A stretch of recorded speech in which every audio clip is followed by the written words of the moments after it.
नमस्कार। बिहार विधानसभा चुनाव का माहौल जानते जानते हम पश्चिम बंगाल और नेपाल से सटे किशनगंज तक आ पहुंचे हैं। किशनगंज की 70% आबादी मुस्लिम है और एमआईएम नेता असदुद्दीन ओवैसी पिछले एक हफ्ते से यहां डेरा डाले हुए हैं। कुल 4 विधानसभा सीटें हैं। 2015 में लालू नीतीश ने जब हाथ मिलाया था तो सारी सीटें जीत ली थी।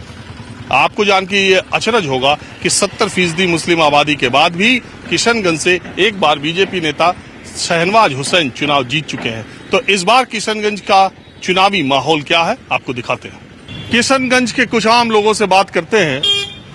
हम इधर ये जानने के लिए आए हैं, आपको मालूम है? जी। क्या मालूम? इलेक्शन है आने वाला टाइम में 7 तारीख को। हाँ, और हम क्या पता करते हैं? जी, माहौल क्या है? आप देखते हैं? जी, बराबर देखते हैं आपको सर।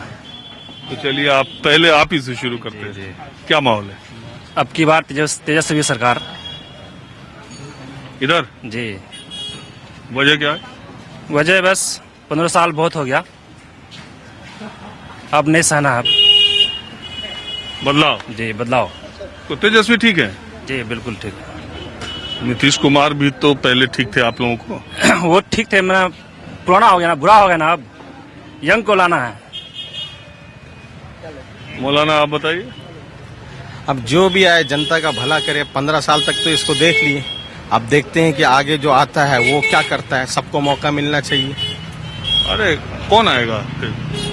ये तो पक्का पता नहीं है कि कौन आएगा, लेकिन कोई अगर इससे बेहतर हो तो वो अच्छा रहेगा। देखिए, हमारे इस इलाके में, सीमांचल के इलाके में आने का एक इंटरेस्ट ये भी है कि इस इलाके में पिछले एक हफ्ते से चुनाव में असदुद्दीन ओवैसी एमआईएम के उन्होंने डेरा डाला हुआ है। पिछली बार अभी जब बाई इलेक्शन हुआ था यहाँ के विधानसभा का, तो इस इलाके की जनता ने एमआईएम को चुन दिया था। खाता खुल गया था, उनका एक विधायक है। मुसलमान वोटों की वजह से असदुद्दीन ओवैसी को लगता है कि किशनगंज उनका एक गढ़ हो सकता है। आप मुझे बताइए कि आप उनको कैसे देखते हैं? वो पैठ बनाने में कामयाब होंगे या वो इस इलेक्शन में जो एकदम दो तरफा हो रहा है उसमें वोटों का बंटवारा कर रहे हैं? ऐसा तो पूरा महसूस नहीं हो रहा है कि वोटों का बंटवारा हो रहा है, लेकिन अगर वो आ जाए और काम करे तो बेहतर है, और ना आए उसके जगह कोई दूसरा भी आ जाए और काम करे वो बेहतर है। हमें तो भाई ये चाहिए कि भाई रोजगार चाहिए और जो गरीब लोग हैं उसका भला चाहिए, चाहे जो भी आ जाए। बस यही है कि वो जो है मतलब लोगों को बांटे नहीं, आपस में सबको मेल जुल करके रखे, हिंदू मुस्लिम सब एक साथ रहे और सबका जो है भला करे। वो नहीं, आप ओवैसी को कैसे देखते हैं? एक नेता के रूप में देखते हैं कि एक जो है नेता है, अब वहां से आया है अपने तकदीर को आजमाने के लिए। अगर अल्लाह ने उसके तकदीर में बेहतर सोचा है, आ जाए तो बेहतर होगा, और अगर दूसरा आ जाए उसके नसीब में बेहतर है तो वो ज्यादा बेहतर होगा। खुलेंगे नहीं मतलब आप? चाचा, चुनाव का माहौल तो ठीक ही चल रहा है, और क्या, सब अपने अपने तौर पर मेहनत कर रहे हैं। अब जो है हकीकत क्या है वो सामने आ जाएगा। अंदर में दिल में लोगों के क्या है वो पता चलेगा बाद में, रिजल्ट के बाद ही पता चलेगा। वैसे अपने अपने तौर पे तो सब पॉजिटिव हैं। देखिए, इस इलाके में आपको पता है, देश को पता है, 70% मुसलमान जिसको चाहते हैं वो जीत जाता है। ये पक्की बात है। अब हम ये जानना चाहते हैं कि मुसलमान के दिल में क्या है, वो किसको चाहता है? अब ये तो भाई मुसलमान के दिल में क्या है, मुसलमान तो हर सही चीज को चाहता है और देश के मुल्क की तरक्की को चाहता है, और खुद अपने जो इलाके की तरक्की को और जो हालात है उसको बेहतर से बेहतर हो। देखो, अभी हम सियासत की बात कर रहे हैं जी। हमारा सवाल इस तरफ है कि ओवैसी को आप कैसे देखते हैं? ओवैसी को हम किस तरह से अब देखेंगे?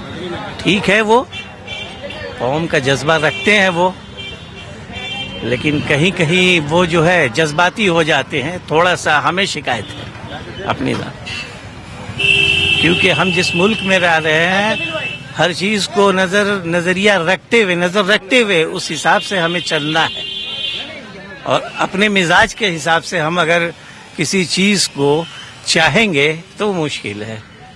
मुतदिल होके चलना पड़ेगा, लेकिन जहाँ जो हकीकत है उस चीज को वो सामने लाते हैं, और उसके लिए फिर मतलब जो है वो कहीं मैं एक शब्द बोल रहा हूँ जी, अगर उस पे आपको एतराज होगा तो बताइएगा कि वो ज्यादा कट्टरपंथी हो जाते हैं। कट्टरपंथी तो नहीं, हकीकत वो बयान करना चाहते हैं। उनके जो दिल में है और मिजाज में जो हकीकत है, गलत चीज को वो पसंद नहीं करते हैं। लेकिन अल्फाज कुछ कड़े हो जाते हैं, अल्फाज कुछ हाँ कड़े हो जाते हैं, अंदाज कुछ कड़ा हो जाता है, वो नहीं होना चाहिए। जो कि नहीं होना चाहिए। हमारे अपना नजरिया है ये अपनी। अच्छा, आप मुझे ये बताइए कि इधर इलेक्शन में उनका क्या रहेगा? इलेक्शन में तो अब देखिए, अब हम तो बताए कि बस हाल नजर आने के बाद ही पता चलेगा। अच्छा, एक बात और तो हम नहीं कर सकते। एक बात और बता दीजिए, क्या मुसलमानों में कुछ परसेंटेज है जो एनडीए यानी नीतीश और मोदी की तरफ भी जा सकता है? एनडीए की तरफ तो रुझान कम लग रहा है। मैं ये पूछो, आप क्या पूछना चाहते हो? अरे ये चुनाव की फिजा है, हाँ। चारों तरफ नारे चल रहे हैं, चारों तरफ सियासतदान देख रहे हो, हेलीकॉप्टर उड़ा रहे हैं। हो ही रहा है, हाथी छाप जिंदाबाद है, पतंग छाप जिंदाबाद, हाथ छाप जिंदाबाद, ये होता ही है। यहाँ भी वही हो रहा है। अब अपना अपना मत है, अपनी राय है, आदमी इस्तेमाल करेगा। इसके अलावा और क्या पूछना चाह रहे हो? पूछो आप। विकास हुआ कि नहीं हुआ, काम हुआ कि नहीं हुआ, तालीम कैसी, शिक्षा क्या है, यही तो पूछ रहे हैं। 15 साल का विकास हुआ? विकास तो बस देखिए, नीतीश की सरकार में कोई विकास नहीं हुआ। ये जो है सेंटर के दबाव में आकर के हमेशा उलझा रहा, कोई काम नहीं किया। लोग बोलते हैं जंगल राज, आज बेकारी राज चल रहा है, आज बेरोजगारी राज चल रहा है, लोग भूखे मर रहे हैं, केंद्र सोया हुआ है, नीतीश कुमार तो और डबल बिस्तर में सोए हुए हैं। ऊपर जो बोल रहा है वैसा नीतीश कुमार कर रहे हैं। ये जंगल राज को छोड़ दीजिए, जंगल राज गुजरे हुए बहुत दिन हो गया, 15 साल पहले का बात था। लेकिन आज भी इस 15 साल जो राज किया, जो भी जंगल राज, हाँ वाकई में ये 2 होना चाहिए। और ये जो अभी सरकार चल रही है, ये सर जंगल राज 2 है। पहले था जंगल राज, अब हो गया जंगल राज 2। नीतीश जी का? जी हाँ। तो अब तीसरा आएगा या कुछ? आप देखिए, अब 5 साल उसको चांस देते हैं, नहीं होगा फिर चेंज कर देंगे। सरकार तो गठबंधन की ही बनेगी, बिहार की सरकार तो गठबंधन की ही बनेगी, उसके अलावा किसी की नहीं बनेगी। और किशनगंज से जो एआईएम के कैंडिडेट खड़े हैं, हम लोग पूरा उम्मीद करते हैं कि वो यहाँ से जीतेंगे और तेजस्वी को सपोर्ट करेंगे। वो सरकार एंटी बीजेपी जो भी गवर्नमेंट बनेगी, ये जो एआईएम की पार्टी है, जिन लोगों को हम लोग वोट देंगे, उनसे पहले मुआहदा करवाएंगे कि आप जो है जीतने के बाद वहां जाके एंटी गवर्नमेंट जो भी मानी बीजेपी का गवर्नमेंट, एंटी बीजेपी जो भी गवर्नमेंट स्टैब्लिश होगी, उसको आप सपोर्ट करेंगे। इसी उम्मीद, इसी भरोसा के साथ हम लोग जो है एआईएम को वोट देंगे। एक बात ये बताइए, पूछिए। कहते हैं हाँ, कि मुसलमान सबसे पहले उनको वोट करते हैं जो बीजेपी को हराता है, दूसरा उनको वोट करते हैं जो उनका सबसे प्रिय होता है, हाँ, तीसरा देखते हैं कि सरकार किसकी बन रही है। ऐसी स्थिति में आपको लगता है कि इस इलाके में, सीमांचल में, ओवैसी जो कोशिश कर रहे हैं, वो किसी तरह से आरजेडी को नुकसान भी पहुंचता है? नहीं, किसी तरह से नुकसान नहीं पहुंच रहा है। यहाँ लोग जो है मिलजुल के, जहाँ पल्ला भारी तेजस्वी का है, वहाँ लोग एमआईएम के लोग थोड़ा पीछे हट करके तेजस्वी को सपोर्ट कर रहे हैं। जहाँ पे एमआईएम के लोग अगर जीत रहे हैं, वहाँ तेजस्वी के लोग पीछे हैं, एमआईएम को जो है सपोर्ट कर रहे हैं, चूंकि दोनों मिल करके जो है बिहार में गवर्नमेंट स्टैब्लिश करेंगे। सर, मैं आपकी बात को थोड़ा सा गाइड करना चाहूंगा। जैसे आपने बोला मुसलमान अगेंस्ट बीजेपी वोट करते, नॉट ओनली मुसलमान, कोई भी जो अल्पसंख्यक होता है वो अपना सेफ्टी जोन चाहता है। एज यू नो कि बीजेपी एंटी मुस्लिम है, दैट इज द रीजन कि बीजेपी को एंटी हम लोग वोट करते हैं। क्यों माना जाता है? हम विकास को चाटेंगे। हमारा धर्म पर अगर हमला होते रहे, एक मिनट, हमारे धर्म पर बार बार वो हमला करते हैं, तो हम विकास को लेके चाटेंगे। आज नया नया लागू कर रहा है, एनआरसी लागू कर रहा है, मदरसों में लागू कर रहा है, कुरान की तालीम नहीं होना चाहिए। तो ये क्या है? ये इस्लाम पर, मुसलमानों पर हमला हो रहा है।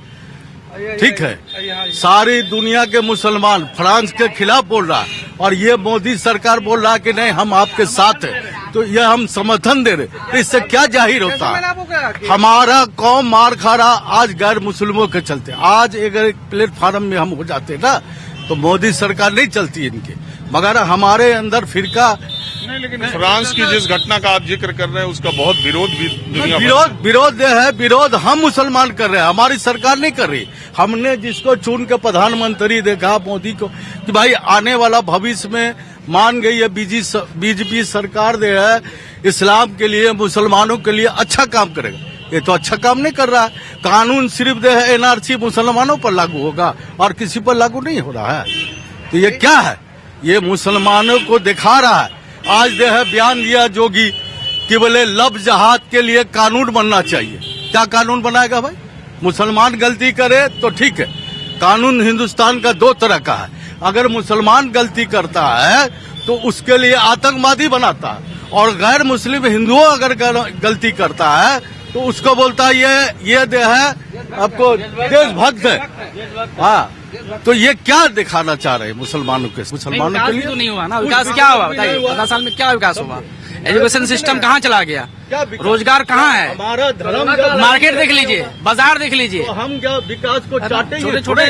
छोटा छोटा उद्योग खत्म हो गया। मुसलमानों के हक में कभी अच्छा सोच नहीं सकती, कभी नहीं। अच्छा ये बताइए, बीजेपी मुसलमानों के हक में कभी अच्छा सोचेगी नहीं, ना सोचती थी ना सोचेगी। औरतें जो है मुसलमानों के हक में अगर सोच ली, जिस तरह से कांग्रेस 70 साल राज किया, उस दिन बीजेपी भी 70 साल राज करेगा। क्या मौलाना जी, क्या बोल रहे हैं आप? मैं कह रहा हूं कि जितना पॉलिटिशियन है सबको कुर्सी चाहिए, सबको कुर्सी की लालच है। ठीक है, आप कुर्सी में बैठे रहिए, लेकिन आप सबका भला कीजिए। हिंदू मुस्लिम हर कोई खुश रहे उसमें। एक छोटे से छोटे जाति वाला भी आदमी जो है खुश रहे, खुशहाल रहे, उसको 2 वक्त की रोटी मिले। आप रहिए वहां पे, लोग आपको सर पे बिठा के रखेंगे। लेकिन आप जो वहां तख्त पे बैठ गए तो सोचे कि मेरी बाप की जागीर है, जैसी मर्जी वैसे चलाते रहे, तो ऐसा तो नहीं चलेगा ना। ये तख्त तो किसी के बाप की जागीर नहीं है। कल आप भी हो सकते हैं, कल कोई भी हो सकता है उस तख्त का मालिक। देखिए, ये तो गारंटी है कि ना आप हो पाएंगे ना हम हो पाएंगे। हाँ, नहीं हो सकता है, ऊपर वाले क्या कर सकते। एक चाय वाला प्रधानमंत्री जब बन सकता है तो इसलिए आप किसी के बारे में ऐसा नहीं बोलिए कि वो नहीं बन सकता है। खैर, मैं बात वापस लेता हूँ, मैं नहीं बन सकता, वो बन सकते हैं। हाँ, मैं आपसे एक बात पूछ रहा हूँ, मेरी जानने में दिलचस्पी है कि यहाँ से ज्यादातर मैंने देखा है कि सांसद जो हुए हैं, चाहे तस्लीमुद्दीन जी हो, चाहे एमजे अकबर हो, चाहे वो सब बाहर के नेता आते हैं। और दूसरी बात यह है कि शहनवाज हुसैन भारतीय जनता पार्टी से एक बार यहाँ चुनाव जीत गए 70% मुस्लिम आबादी में। ये कैसे हुआ? ये तो 22 लाख जीत गए, वो 22 लाख जीते हैं। वो शहनवाज हुसैन कोई बहुत बड़ा मुद्दा नहीं है, वो 22 लाख जीते थे। और हम लोग ये मुसलमानों का इलाका है, 70% आबादी है मुसलमानों की, और यहाँ हिंदू मुस्लिम सब चाहते हैं मिलजुल करके रहना। और ये जो बीजेपी जो ये गंदी राजनीति धर्म के नाम पे करना चाहती है, मेरी ये दरखास्त है कि ये धर्म की राजनीति भारतीय जनता पार्टी न करे और मेल मोहब्बत से इस देश को बढ़ने के लिए मतलब बढ़ाया जाए, यही दरखास्त है। अगर हम कहें कि आप धर्म के नाम पे वोट देते हैं तो ये गलत है। ये बिल्कुल गलत है, ये बिल्कुल गलत है। धर्म के नाम पे कोई वोट नहीं होता है, धर्म के नाम पे कोई वोट नहीं।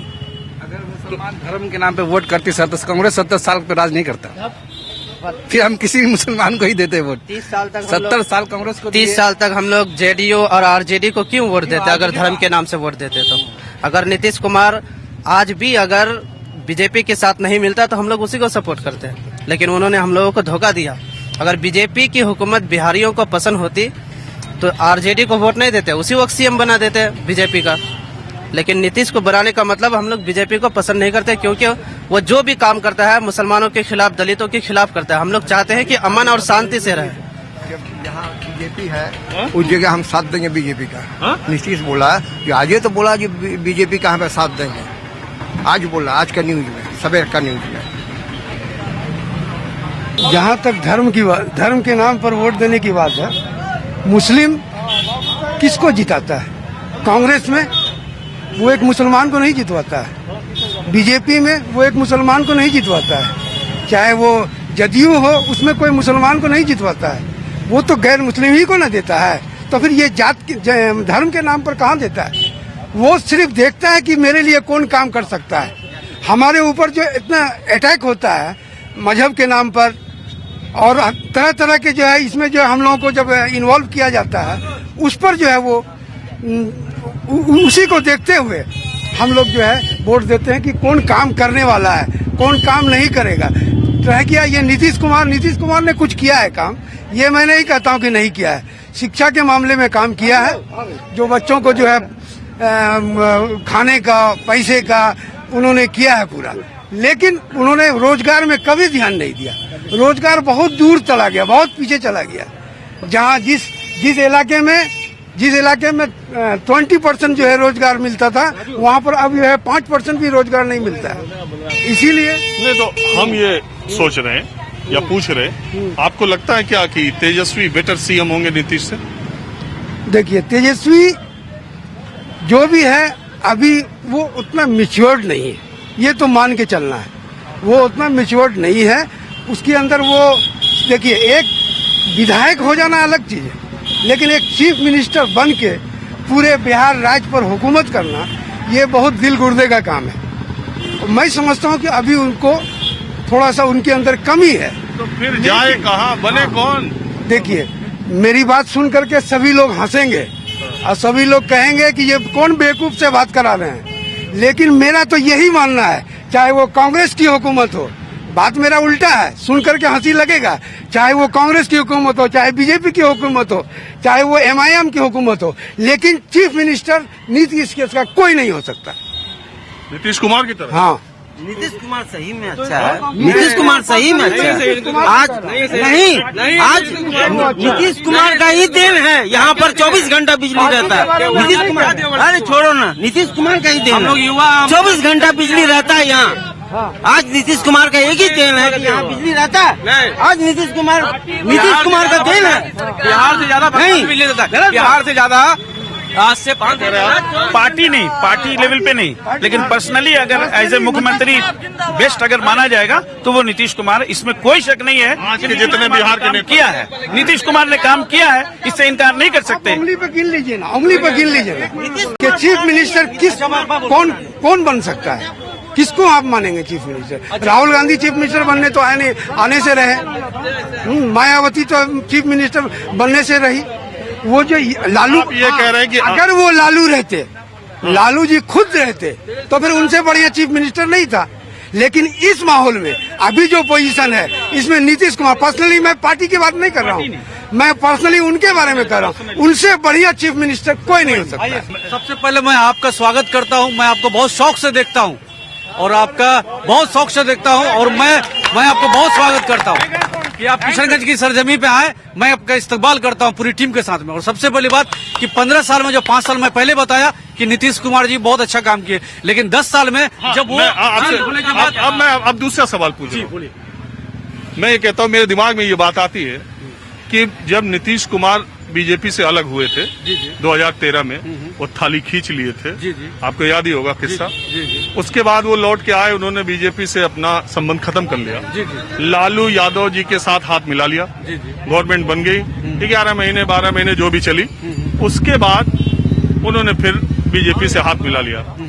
क्या आपको लगता है अगर नीतीश कुमार ने उसी वक्त विधानसभा भंग कर दी होती और कहा होता कि हम लालू जी के साथ भी नहीं रहेंगे, बीजेपी के साथ भी नहीं रहेंगे, बिहार की जनता अब हम फिर से चुनाव कराते हैं, आप हमको चुनो, तो शायद उनकी स्थिति बहुत बेहतर होती? नहीं, मैं जब इससे पहले जब वो दोनों अलायंस होकर लड़ रहे थे, आरजेडी और जदयू मिलकर, उसमें क्या था कि आरजेडी वालों ने बहुत बड़ा सेक्रीफाइस किया था। सेक्रीफाइस ये किया था कि लालू यादव को ज्यादा सीट होते हुए फिर भी वो बोला कि नहीं, इसका हकदार सही माने में नीतीश कुमार है, नीतीश कुमार को वो सब उनको सौंप दिए। लेकिन नीतीश जी को भी चाहिए था कि उनके लिए जो वो सॉफ्ट कॉर्नर रखे थे, उन्हीं का हिसाब से वो सॉफ्ट कॉर्नर हिसाब से चलते तो ज्यादा अच्छा होता। लेकिन आज लालू के साथ आए, बड़ा मैंडेट में आए थे। आज वही पूरे बिहार में जनाधार है, जो लालू जी का जनाधार है, वो आज लालू जी का जनाधार की वजह से नीतीश जी को पहचाना जाता है, क्योंकि लालू जी के साथ में कभी कभी नीतीश कुमार जी पहले रहा करते थे। अरे ये तो ऐसी पार्टी है जेडीयू और आरजेडी कि दोनों का पटना में ऑफिस आमने सामने है, जी। और दोनों के नेता जितना वक्त रोड बदलने में लगता है उतनी देर में पार्टी बदल लेते हैं। देखिए ऐसा है ना, सारे के सारे नेता एक दूसरे के साथ रहे। आप बहुत सारे चेहरे हैं जो आप इस चुनाव में आएंगे तो आरजेडी के दफ्तर में मिलेंगे, अगले चुनाव में आओ तो जेडीयू के दफ्तर में मिलेंगे। ऐसा है ना भाईजान, यहाँ पे जितने भी लोग हैं, चाहे हम हो चाहे ये हो, सब अपने अपने इंसानियत है सबके अंदर। लेकिन क्या है, जब पार्टी बैनर पे बात आती है तो बैनर लोग अपना अपना डिसाइड कर लेते हैं। ओवैसी के बारे में भी कुछ ख्याल है आप? अब ओवैसी के बारे में है, लेकिन क्या है, अब क्या है कि वो एक लोकतंत्र में है ना, जमहूरियत है। एक अदना आदमी को भी लड़ सकते हैं, एक आला आदमी भी लड़ सकता है, कोई गरीब का बच्चा भी लड़ सकता है, कोई मुकेश अंबानी का बेटा भी लड़ सकता है। नीतीश कुमार को क्यों वोट दे आदमी, लालू यादव को क्यों वोट दे? हमसे तो सवाल, मैं तो सवाल पूछ रहा हूँ रिप्रेजेंटेटिव से, जवाब दे कि भैया आप यहाँ चूड़ी पट्टी में आके खड़े होकर के आप बात कर रहे हैं नीतीश कुमार ने क्या किया भैया? आप सबसे पिछड़ा, सबसे बैकवर्ड, सबसे बेकार जिला में आप खड़े हुए हैं। आप क्या हमारे यहाँ है? कुछ नहीं है हमारे यहाँ। बता दीजिए, अब एक कॉलेज आप बता दीजिए, आप पूछिए उनके रिप्रेजेंटेटिव अगर होंगे तो बता दे, एक कॉलेज, एक यूनिवर्सिटी। अभी मौजूदा हालात में आपकी बात ठीक है, आज के मौजूदा हालात में फिर उम्मीद किधर है? उम्मीद असदुद्दीन ओवैसी साहब है। ये कोई कॉम्युनल एजेंडा नहीं है। अब क्या हुआ है, बीजेपी यहाँ पे जो कांग्रेसी लोग हैं, हमारे अब्बा, हमारे दादा मरहूम कांग्रेसी, लेकिन मैं जो हूँ, मैं वोट दूंगा पतंग छाप में इंशाल्लाह। और इसलिए नहीं बोल रहा हूँ कि ये कॉम्युनल कोई बात है, मामला ये है कि भाजपा का डर, यहाँ जो कांग्रेसी लोग हैं ये 70 साल से ये बात बोलता है, यहाँ पे मार्केट में क्या होगा, 2 दिन 3 दिन पहले एक हवा उड़ाएगा लोग, भाजपा जीत जाएगा, भाजपा जीत जाएगा, भाजपा जीत जाएगा, भाजपा जीतेगा, वोट हमको दो। कौन कैंडिडेट है, क्या करेगा, क्या उनका मिशन है, क्या विजन है, कुछ मतलब नहीं है, कोई मैटर नहीं करता है। मैटर क्या करता है, भाजपा को हराओ, भाजपा को हराना है, आरएसएस को हराना है, हमको वोट दो। हमारे एमपी साहब ने स्टेटमेंट दिया कि काना मामा से जो है ना, हाँ ना मामा से काना मामा अच्छा है।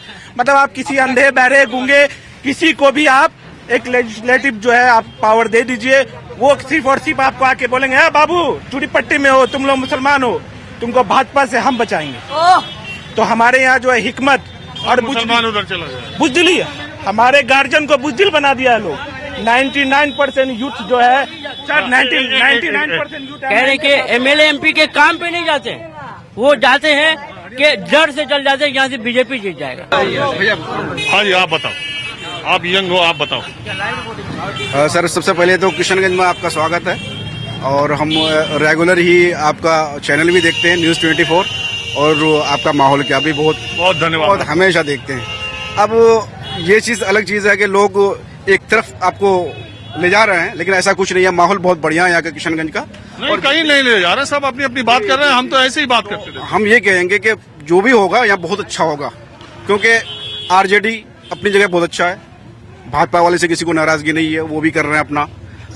हमें देना है एमआईएम में, हम एमआईएम में देंगे, हमें कोई रोक नहीं सकता। अब जल्दी बोलिए, वक्त कम है। मेरा नाम मोहम्मद अली अख्तर है, मैं जो है ग्रामीण क्षेत्र का हूँ, लेकिन मैं ये कहना चाहता हूँ कि इस वक्त जो है महागठबंधन का ही सरकार बनने जा रही है बिहार के अंदर, तेज रफ्तार तेजस्वी सरकार, ठीक है। हम लोग जो है इसी पर जो है हम लोग कायम हैं। हम लोग एमआईएम का सपोर्ट कर रहे थे, लेकिन चूंकि किशनगंज के अंदर कुछ हालात ऐसे आए, कुछ ऐसे कैंडिडेट को उन्होंने टिकट दिया जिसके बुनियाद पर हम लोग का दिल जो है उससे उड़ चुका है, और हम लोग शुरू से ये चाह रहे हैं कि भाई हम लोग गठबंधन में ही वोट करें और गठबंधन तेजस्वी सरकार को जो है हम लोग जिताएं, और तेजस्वी का ही सरकार बनने जा रही है। फिर एमआईएम भी बनेगा तो उसी में जुड़ने वाली है, तो बेहतर यही है कि हम लोग उसी को मजबूत करके उसी के जो है मुख्यमंत्री आप सारे लोगों ने हमसे बात की और खुल के बात की, इसके लिए बहुत शुक्रिया। माहौल क्या है मैं किशनगंज से आज बस इतना ही। अगले एपिसोड में आपसे पूर्णिया से मुलाकात होगी। कैमरामैन उमेश सिंह के साथ राजीव रंजन, न्यूज़ 24 किशनगंज। नमस्कार, मैं हूं मानक गुप्ता। अगर आपको हमारा ये वीडियो पसंद आया हो तो इसे लाइक और शेयर जरूर करें, और हाँ, हमें सब्सक्राइब और फॉलो करना ना भूलें, ताकि आप देश और दुनिया की कोई खबर मिस ना करें। तो जुड़े रहिए हमारे साथ और देखते रहिए न्यूज़ 24।